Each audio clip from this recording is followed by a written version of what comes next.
Your body is fantastic at making sure that whatever job you need done will get done, even if that means that in the moment it's going to sacrifice using the right muscles because they're depleted or because they don't know how to use it with the wrong ones. Hey everybody, this is Ryan Ellis, and you are listening to the Marching Arts Society podcast, episode number 8. This episode I sat down with my brother, Adam Ellis. Adam has an extensive background in both personal training and nutrition, and we discussed the physical side of the activity, how to gain flexibility, how to increase strength, and how to prevent injury. I hope you enjoy. Okay, so before we get into the bulk of the episode, I want you to introduce yourself. I'm sure a lot of the audience isn't familiar with you. Your background in physical fitness, how you got your start in that, your education, anything else you want to include. All right, so my name is Adam Ellis. I graduated from Eastern Kentucky University in 2016 with a bachelor's degree in physical education with a specialization in physical fitness and well-being management. I worked 2 years as a personal trainer. During that time, I worked with a variety of clients, different ages, different injuries, different goals, all types of different demographics.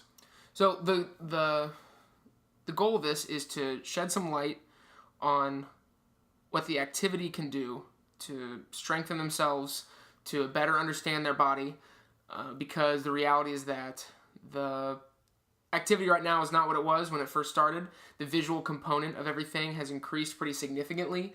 And I think that it's currently in a transition of people realizing that a higher understanding of physical education, physical fitness, things like that are necessary to be able to perform at the level that everyone wants to do and sustain that level of performance. So first thing I kind of want to talk about is stretch. Now, most marching band rehearsals or indoor rehearsals, in my experience, there's a stretch that happens. After having kind of talked with you prior to this, gone through the experiences that I personally have in physical fitness, I've realized that a lot of these stretches are half-hearted, to say the least. They're not specific as to the muscle groups that they are going over. And you don't have a personal experience with this, with drum corps and WGI and things like that, but you've been an observer for long enough that you understand, the what's being asked of the performers. So talk a little bit, I guess, first and foremost, how do you develop that understanding of what muscle groupings you're using when you're involved with this activity? And how can you kind of begin your rehearsals or your days by warming up these muscle groups or increasing flexibility?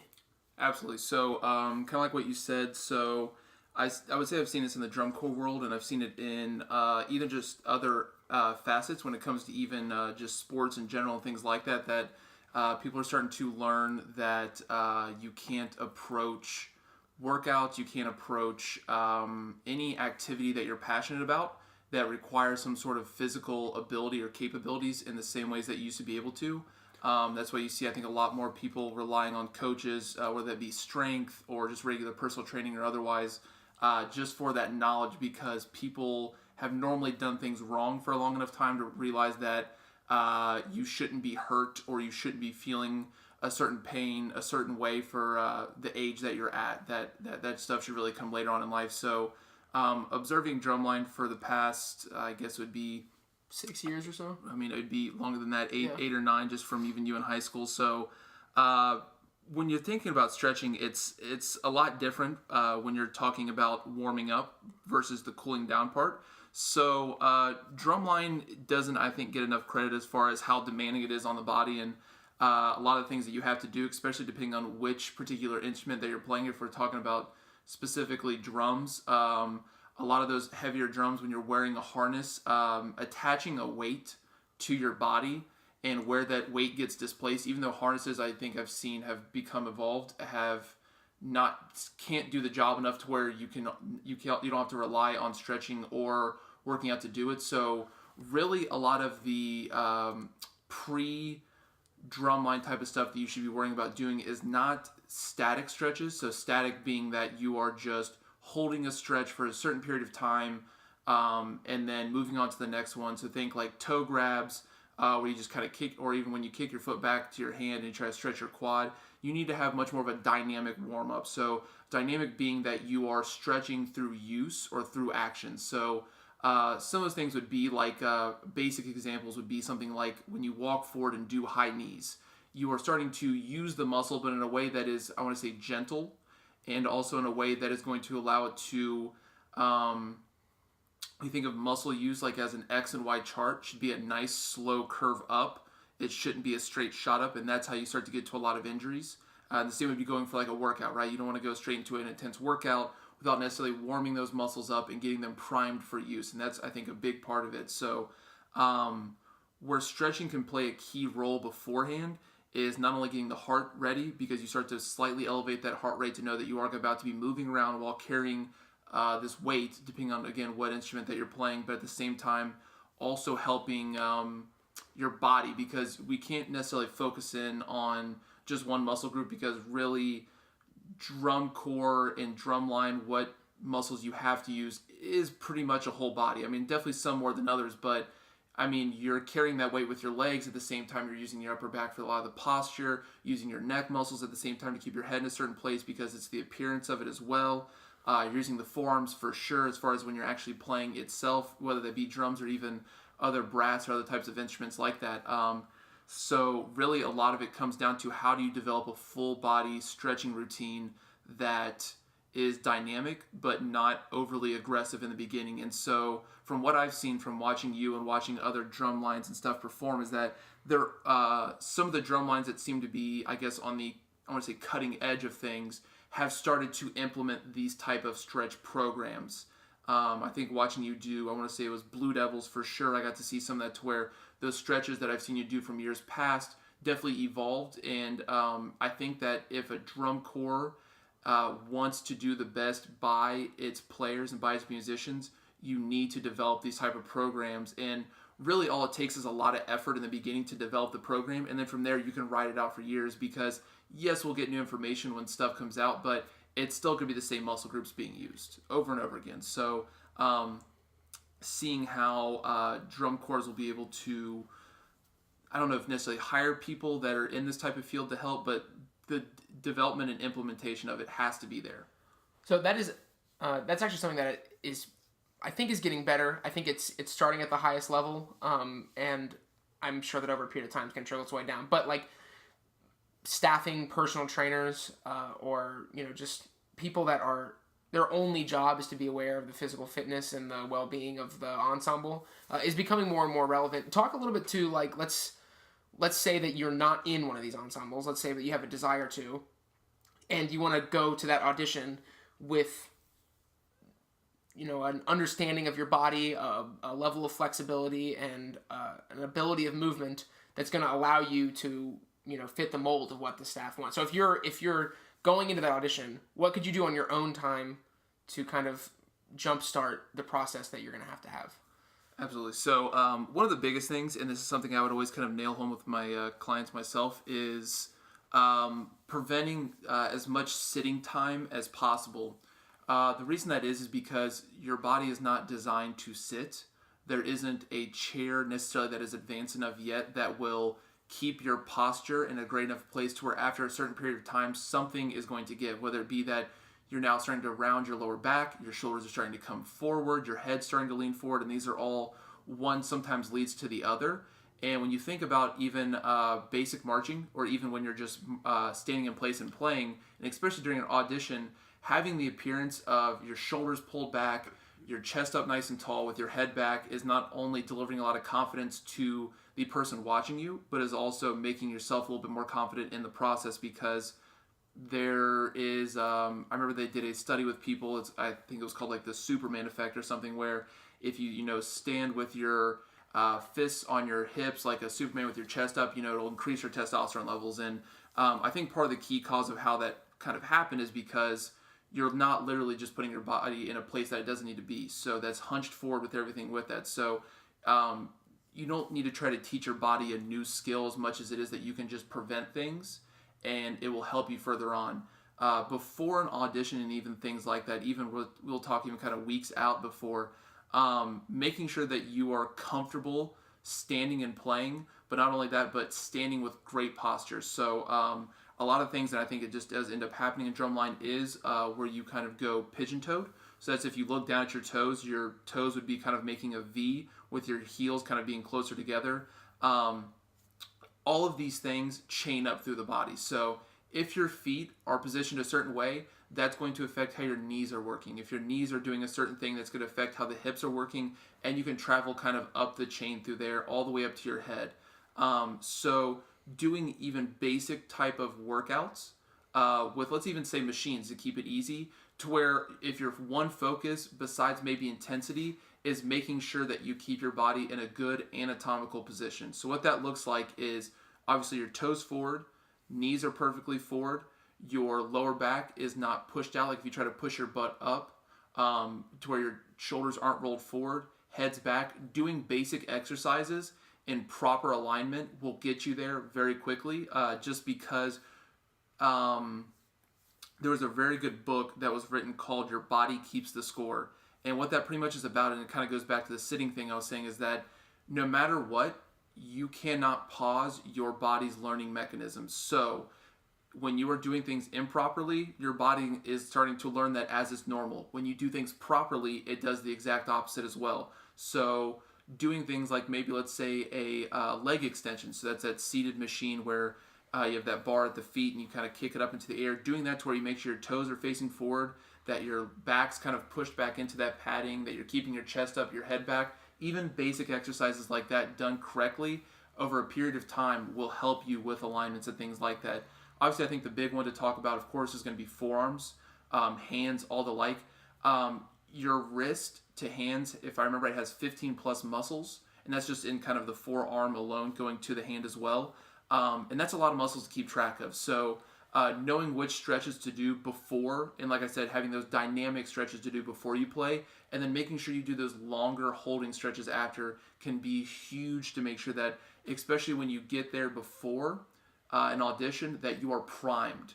And it even goes to when you think about, let's take like a football player, for instance, because I think you can draw a lot of parallels from sports like that to drumline.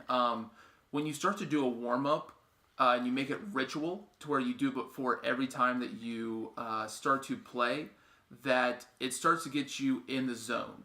And that's a big part of sports psychology, is learning about how to get yourself in the zone. So, when it becomes effortless to do what you're doing, you can prime yourself to be better have a better chance of getting in the zone just by doing and keeping the same stretch routine over and over again. So hand stretches where you're pulling the hand in a different direction to make sure you're really loosening that up.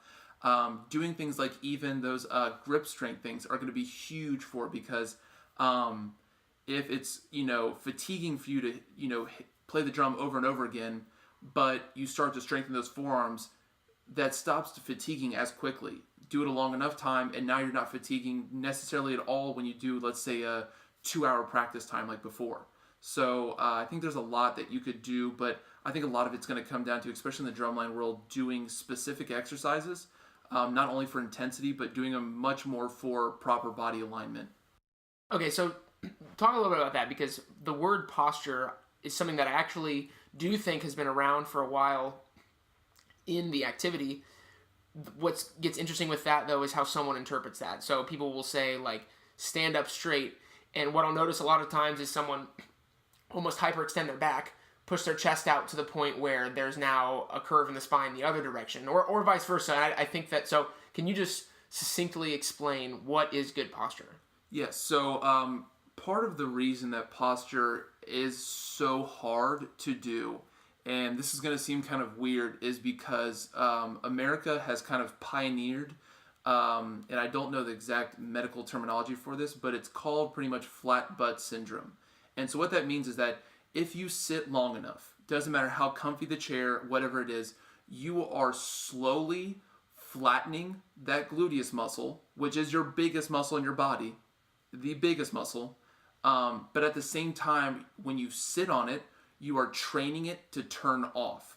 So a lot of muscles can be like have an on-off type of approach. So your glutes are responsible for holding your hips into a particular place. At the same time, now that you've trained your glutes to turn off, while sitting, your hip flexors, so that's those muscles that go, that help move the leg, especially as walking, but they also attach up into your spine and to the hips as well, that when you train those muscles to stay on all the time, that it's hard to turn them off. So you're kind of working against yourself in two different places. So how you can do this sometimes, and this was a thing I used to do with clients as well, to teach good posture, and also if you do just have to sit for a long amount of time to do, is if you stand up nice and tall, and what you do is you focus from the ground up. So you take your feet and you put them together. You take your heels and press them into each other as hard as you can. And what will happen there is that force that you're trying to generate there is going to start to chain. And so what will happen is you'll feel your knees start to lock out. You also maybe feel them start to rotate outwards. And then you're also going to feel that you're now squeezing your butt. Being able to have that squeeze and to be able to hold it while doing certain things is going to be monumental for you to be able to make sure that everything else goes in place, because you can try to address a shoulder issue or a chest issue, or even like we were saying with like a chest up posture type of thing from the chest. But a lot of times from what I've seen in my own experience, that is not where, that's not the cause of the issue. That's rather an effect of another issue. So knowing, again, like I said, that these things chain up through the body. So knowing that if you do and you are able to work your glutes, being able to keep them going in a certain way might be able to help with literally every aspect of what you're doing, whether that be lower back, whether that be your chest, whatever that may be. So at the same time, knowing how to stretch that and stretch your hips, whether that be the front or back of the hips, is going to be huge. So I think something that we should definitely do after this is maybe put together a list for people as far as some basic stretches to do, because while I think I could describe these well, having examples for people to look at is only going to be more helpful for them. Yeah, that's a good idea. Let's put something together like that. We'll share, because I was just about to ask if there was, obviously through audio, it's difficult to kind of get some concrete examples of what this is, but just a resource so that someone could begin kind of, their education on figuring out how to set their body up correctly. Absolutely. Okay, so go into a little bit of strength building. So let's say you kind of have an understanding of flexibility, mobility at this point, things like that. How do you strengthen the muscles that you're going to inevitably use for the activity? So a lot of this comes down to strength is not necessarily how fast you can perform a rep, a certain repetition of an exercise, or not, how good the pump feels or how good you feel while doing it. But again, being able to kind of master what your body should be able to do and being able to execute that on a constant basis, given a certain amount of weight and knowing that's going to be challenging. So I like the big three strength exercises, and a lot of them can play a role in drumline, is going to be your bench press, your deadlift, and your squat. Even though the bench press could help, I'm not going to really focus on that one, because really the chest isn't used a whole lot from what I've seen as far as in the drum world. A lot more is going to be from your what's called the posterior chain, and that is just going to be your back side of your muscles. So that's like, your upper back, back of your neck, glutes, hamstrings, calves, go down the line from there. A deadlift and especially a squat is going to help work a lot of those.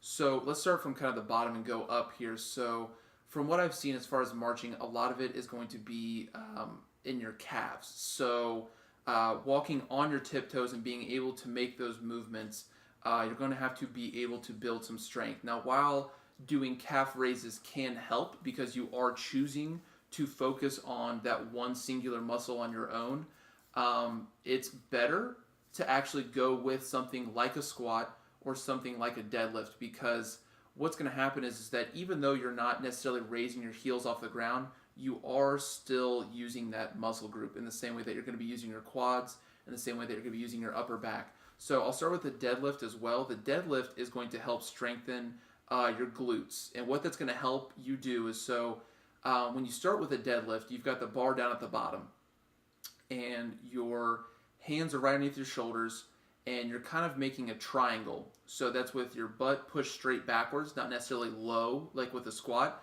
And really the driving force in the deadlift is your glutes.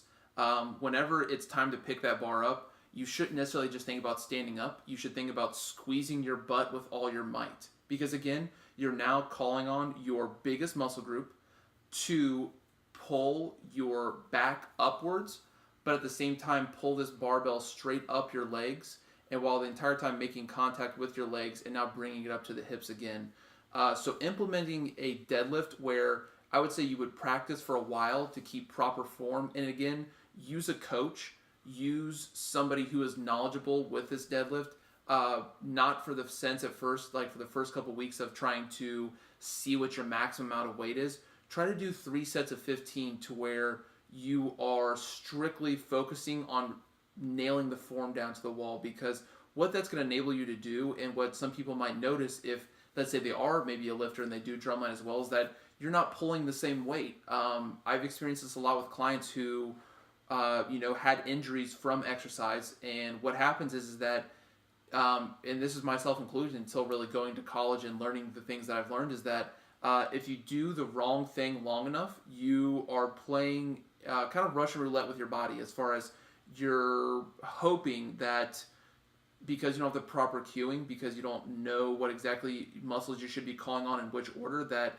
you're going to end up hurting yourself in some sort of fashion. So especially with the deadlift, we're going to get the glutes involved, and we're also going to get the upper back involved. And that is a huge part of this drumline world from what I've seen, is that when people don't have the upper back and definitely even the lower back strength to hold their harness, and especially for the people I've seen who are maybe shorter in stature and have to hold these bigger bass drums, are going to kind of arch, and kind of what you're talking about, they're going to arch their lower back in one way or the other. That is what your body is very, very good at doing. So you have to constantly be retraining your body to use the right muscle groups over and over again. And if we go to a squat's going to work different parts of it. So now you're kind of using the quads. You are using the hamstrings as well. You're still using those glutes because you're going to be bringing your hips down low. So again, I would start the squat with the same as the deadlift. Take a couple weeks, nail down the form first. Do not worry about, okay, well, I can do this or I can do this with a barbell. Heck, don't even use a barbell. Just use like a dumbbell up in the front for a goblet squat, just because it's still going to be more demanding. See if you can do a squat while keeping your shoulder blades pinched. A lot of people might have a problem with that because, again, we are in a generation of shoulders being rounded forward, and that's from doing desk work, doing any sort of work that is out in front of you, like a cell phone, video games, anything like that. So, and at the same time, a squat's going to help teach you how to engage your core properly, and be able to move weight at the same time. So given a longer period of time, train for a couple of months, and this can be side work to your drumline practices and your practices on your own as well, that this can be something that will take you massively ahead of your peers. For one, knowing that you are putting yourself at better odds to stay healthy throughout what I call kind of the harder portion. So for the outdoor drumline world, that's those months that you're kind of on the road touring. You have to sit, knowing that you've kind of executed these things before you got to this point. You're going to have a healthy thing to lean back on, so a healthy regimen. And for the WGI people, it's going to be more of knowing that you're going to have a lot of performances that seem back to back, and to where you're going to have so much practice in one weekend to where it doesn't seem like there's as much stopping, and that practicing after the actual drum corps practice is over seems to be how you get ahead as well. So knowing that you have to jam so much more in a shorter period of time will definitely help get you there. So implementing those two big lifts on a constant basis with great form is going to take you just to a better place as far as your overall health, and to where you're going to be at with injury prevention, or if you already have a pre-existing injury. Also, and this was something I kind of thought about, we go back to kind of how drummers walk. So a lot of times it's up on the toes, and there's not a lot of bending of the knee. So when you're not bending your knee as you're moving, you're actually calling on a little bit more of your hip to help move that, because that is its job, is to move the entire leg, and especially when the quad is not involved with the bending of the knee or the hamstring on the vice versa of that. So if you are sitting a lot, know that you are teaching your hips to get locked out easy. So if you experience cramps on a regular basis, while it can be from dietary things like not enough magnesium in your diet, or overconsumption of sugar, if your electrolytes are out of balance, sometimes that can also be from just, again, training your body for the wrong things. So I think that like the interesting part is that these lifts, especially since I started doing them, they have their implications on the way that you move and the way your body feels and what your ability is. But the other side of this is that in this activity, you're asked to do your visual demands simultaneous to your music ones. And I see a lot of people who they reach a certain ability level, sitting down on a drum pad. And then as soon as the drum is on their body and they're asked to play that exact same thing, but while also incorporating the simultaneous demand of the visual responsibilities of movements or things like that, their inabilities visually inhibit them from playing to the same level musically.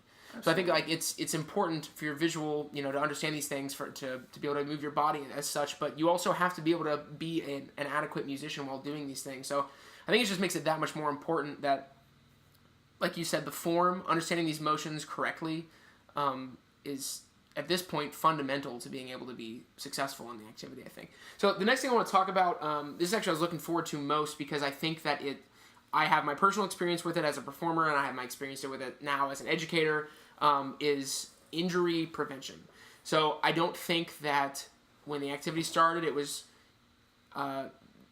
people foresaw that this is how it was going to go, but if you know your history of both DCI and WGI and you look back, it's not a surprise that the visual demands are going up very quickly every single year, and they don't look like they're slowing down. For that reason, a person's understanding, like you've been talking about, of their body and their ability to move has to go up simultaneously. And I don't think it has been. So you know about this, but my first summer of drum corps at Spirit, I had a lot of problems with my posture. It wasn't something I was aware of. We had bongos on our drum, so I had an extra, 6 or 7 pounds on one side of my snare drum. And slowly over the summer, it just pulled my spine, and it curved it, to the point where the last week and a half of the season, I had a pinched nerve in my lower spine, which was excruciating.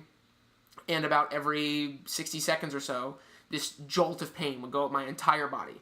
And that was bad for me as a performer because it made it very difficult to concentrate and very difficult to perform the way I wanted to, but also the lifelong effects of having a pinched nerve are pretty detrimental. So it got so bad that I saw a chiropractor for a year afterwards to try to correct my spine and things like that. And looking back on it now, if I had been a little more aware and I had been a little bit more higher educated in things like posture and how to move my body, I'm positive that it could have been avoided.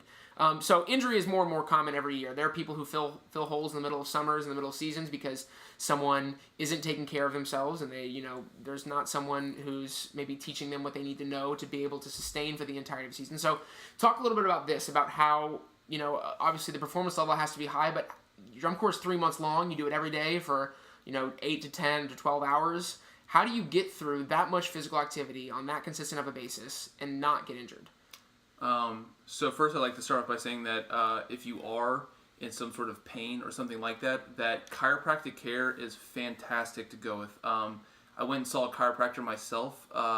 Given my last probably about year and a half of schooling, I was doing a lot of sitting as far as studying for my personal training certificate, a lot of senior classes, stuff like that, and started to get not exactly the same thing that you experienced, but some lower back pain. And a lot of the knowledge that I have now is just because, for one, I have an interest in this, so I was going to ask a lot of questions to my chiropractor, and knowing that he is an expert in my field, that I want to try to pull as much from him as I can. So I would always highly encourage that if you do have some sort of back pain, please go see a chiropractor. Go see somebody like that, because they're going to be able to do a lot for you as far as not only treating you in the moment, but also treating you for prevention.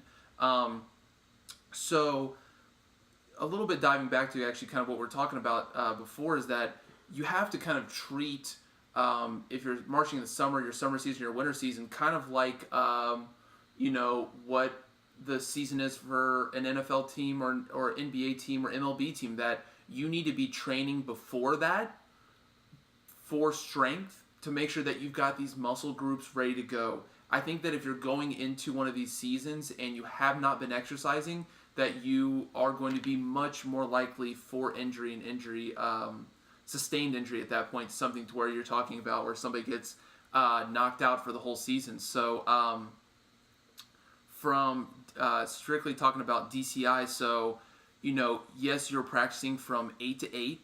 On top of that, you are sleeping on uncomfortable surfaces. something that I don't think anybody would recommend would be necessarily comfortable or healthy for lower back, overall spine health, anything like that. So it's really going to come down to what you do stretching wise, what you do strength wise before the entire season starts. That was where I would place a lot of my emphasis. I think that if you're trying to solve these problems as you think they might start to arise, that's when you're starting to go away from, okay, well, I'm treating this from a preventative standpoint to, okay, well, now I'm relying on pain medication, I'm relying on maybe chiropractic care in the heat of the moment, or again, I'm being knocked out of the season because of something that I did not do beforehand. So taking the time, the months leading up to it, knowing that even though, yes, it is your free time in a way, and I've seen how necessarily sometimes suffocating this can be, not that you guys don't want it, but that this is during those seasons you're not getting to see film, you're not getting to see friends, you're not getting to have necessarily, we'll say, the free time, so you're trying to live it up. While you can do that, you also need to make sure that regular exercise is implemented throughout, because again, you are playing Russian roulette with your, I would say, your drumline career at the point that you get to summer and you haven't done anything like that yet. So a big thing that we would do with clients that I would work with is, so stretching is great. A new thing that started to kind of appear on the scene, I would say in the past 3 or 4 years, it started to take a really big, started becoming to the forefront of things, is rolling out. So what that means is using a foam roller, using sometimes, if people can bear the pain, because it is something to get used to, something like a lacrosse ball, a exercise ball that doesn't really have any give to it, and rolling out certain muscle groups. So this kind of ties in with having a basic understanding of where your muscles are. So if we said, let's say you have somebody who's sitting a lot, we know quads are on the front of your legs, and if we need those quads to kind of turn off, relax, so we can be able to use them a little bit more properly, using a foam roller to roll that out will help. And what that's kind of doing is it's having, I'm going to say, slightly the same effect that a masseuse would have massaging those muscles specifically. So obviously a masseuse is going to be a little bit more in tune. They can apply pressure in certain places that you need it, but because not pretty much everybody I know doesn't have the budget to do that constantly, buying a $20 or $30 foam roller and doing that constantly can produce the same effect over a longer period of time. So knowing that before you go do activity, that you go roll out these really tight muscles. So you're not going to want to roll out something that you're not using as much. So rolling out your chest doesn't really make a lot of sense. While it may help you be able to pull your shoulders back, because if you do have that muscle turned on, it might inhibit how the opposite muscle works. So if in that example, if your quads are super tight, your hamstrings might not be able to work in the way that they need to be able to work, because your quads are on and they're not turning off. And because you've been sitting for so long, at the same time you've been flattening your glutes, you've also been starting to flatten those hamstring muscles, and you're teaching your body again to keep those off, that, hey, we don't really need to use those. So being able to know that you can roll out these really tight places on top of doing dynamic stretches would be one of the best recipes right before a session, whether that be a extended practice session, something where you're going to have to be moving is going to help make sure that this stays the way it needs to, because again, your body is learning, and practice does not make perfect. Perfect practice makes perfect. So you have to take every practice session as serious if you are that dedicated and committed and really want to see what you're made of, just as much as you would when you're actually going on the field with your friends practicing, just as much when you're going on the field to play and do that show that you've been spending hours on end to do it. So making sure that you really take a hold of every bit of time that you can, that even though it's hard to stay that focused for that long, teach yourself it earlier on before the season starts, and then by the time that you get to the season, it will be something that you already know and something that's going to feel very natural and easy to fall back on. Yeah, that makes a lot of sense. I think, like, even some of the ensembles I participated in, foam rollers are becoming more and more available. People like, I mean, I know at Blue Devils there's a bag that we carry with us everywhere that has a bunch of different foam rollers, and I know that some of these things are trying to be reinforced, but I mean, they do help a lot. I think that the other thing I want to talk about is, let's say well, let me backtrack. There's a stigmatism in this activity to sitting out. So like a rehearsal's going on and you feel like you can't continue for whatever reason, so you sit out. right? And whether people mean to or not, the stigmatism with that is always like, oh, you're just weak. Like, you just can't hang with what's going on. Now, I think that sometimes that is the case. I think that sometimes people could continue to, maybe they just don't have the mental dexterity necessary. But what I want to talk about is the difference between, like, soreness and your body giving you warning signs that something is actually wrong. Because I think that people on both ends mix those up. I've seen people who, they sit out because they're just sore when they could continue participating, could be fine. And then I see people who stay in when their body is actually telling them, hey, something is really wrong. You need to get this taken care of. And then that, them being ignorant to that problem leads to a serious injury that, like we said, could end up removing you from the rest of the season. Right. So this is going to even, again, ties right back into the exercise. Do enough squats with proper form, and even if you don't have what I would consider like a crazy amount of weight or something like that, and the next day after you do those squats, or maybe the second day after, you're going to feel soreness. So learning how to, I think, differentiate the two comes from you being in a sore spot long enough. And what I mean by that is when you exercise, you become sore. So if you exercise enough, you now have learned what it feels like to be sore. So then when you're on the field, given that example, and you start to feel sore, then you know, oh man, okay, maybe this is from what I'm doing right now. Maybe it's from the fact that we've been, this is Thursday, and we've been doing Monday, Tuesday, Wednesday, 7 to 7 or 8 to 8 or whatever the schedule is, and my body is starting to kind of feel the effects of that there. That having that exercise before the season starts is again going to be what teaches you that, because you have a personal responsibility to learn your body's cues.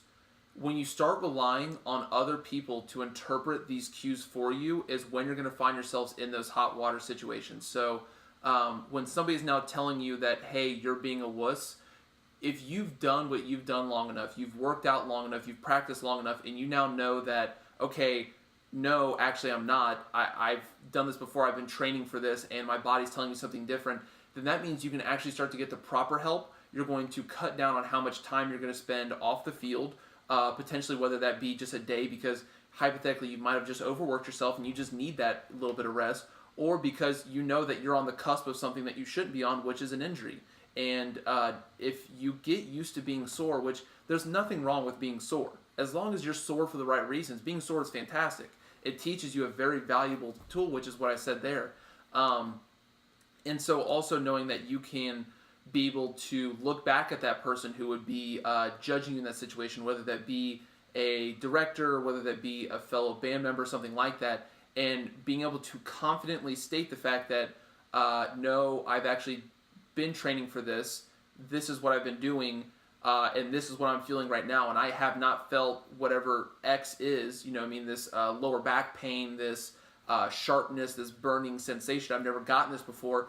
That's when you know that something serious might be about, and that's how you make sure that a injury that maybe only lasts a month isn't an injury that takes you out for, let's say, the next 3 years that you have ahead of you in your drumline career, because truly the people that get involved with this are so passionate that most of which want to see themselves do it every year, and you would be kind of cutting yourself short if you really didn't. You'd be really undercutting what might be your own talent and what is your life in a way, because this is what you're passionate about, by just not taking some slightly preventative steps. But the thing is that these preventative steps require daily or bi-daily effort, and that's where it's kind of hard, because normally we associate working out with just trying to look better, impress somebody, something like that, but it has a much deeper issue, and especially when you're able to draw the parallels to your passion, which in this case is drumline.